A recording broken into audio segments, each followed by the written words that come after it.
Hi guys, in this video we are going to be talking about the two sides of Israel possibly annexing parts of the West Bank. Now, before we get into why Israel wants to annex the West Bank, why it's being brought up now, we first need to cover how Israel was formed and the basics of the Israeli-Palestinian relationship. The State of Israel was formed in 1948, carved out of what was then British Palestine during decolonization.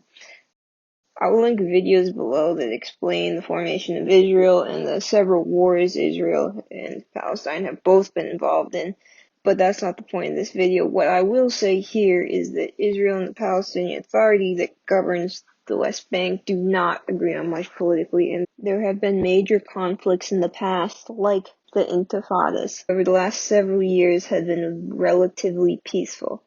There has been terrorist attacks, but they have been nothing like the conflicts of the past.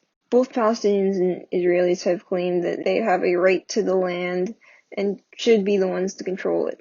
This is one of the biggest sticking points between the two sides. The UN agreement says the border should look like this, but neither party really likes this configuration. It was seen as a compromise internationally, which is why the agreement was struck. Now, Israel has a number of settlements in the area of land that was given to Palestine under that UN agreement, but they are governed by Israel, which should not be there, is not what this video is about. Still, many Israelis, for or against annexing part of the West Bank, did not think this was possible or even likely last year.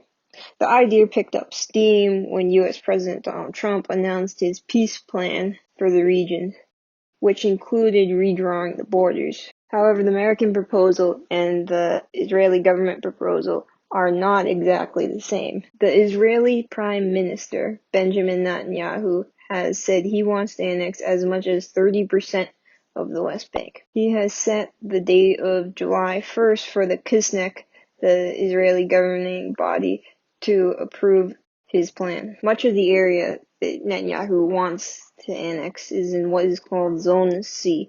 It is home to more than 11,000 Israeli settlers and is currently under Israeli security control. The argument for annexation heavily depends on those settlers. People for annexation would argue Israel has a duty to protect Israeli citizens already living in the settlements and groups. With the very real threats of terrorist groups like Hamas, there is a very real security concern here. And to be clear, this is not a small number of Israelis. There are more than 466,000 Israelis living in the West Bank right now, and that isn't even including East Jerusalem. They would also argue about the historical right they have to the land as Jews. You can do your own research on religious claims. I'm not going to step into that minefield in this video, but it is an argument. Much of what Israel would hope to annex is what is known as the Jordan Valley. The Jordan Valley is mineral rich, and it also has very good farmland, which is important in a arid climate such as Israel. It also strategic advantage for both internal and external security. The argument against too many Palestinians annexing the territory would really be stepping on their right for self-governance and to have their own sovereign state. They see Israel's land grab and settlements as a way for Israel to essentially colonize them. Peace talks in the last few years between Israel and Palestine have stalled. Many worry that because of this, annexing the part of the West Bank will only lead to a significant uptick in violence. They don't think the risk of war is worth the territorial gains. They argue that if an Arab state would come in on Palestine's behalf, this could get very ugly very quickly. This isn't a far-fetched notion either. Iran has never been friendly with Israel, to put it mildly. Lebanon is currently heavily influenced by the terrorist organization Hezbollah, which Jordan has indicated that they would oppose anything that the Palestinian Authority did not support, and the Palestinian Authority does oppose any talk of annexing any part of the West Bank. If Trump does not win re-election in November, the next U.S. president would not support annexing parts of the West Bank and would hurt the American-Israeli relationship because of this.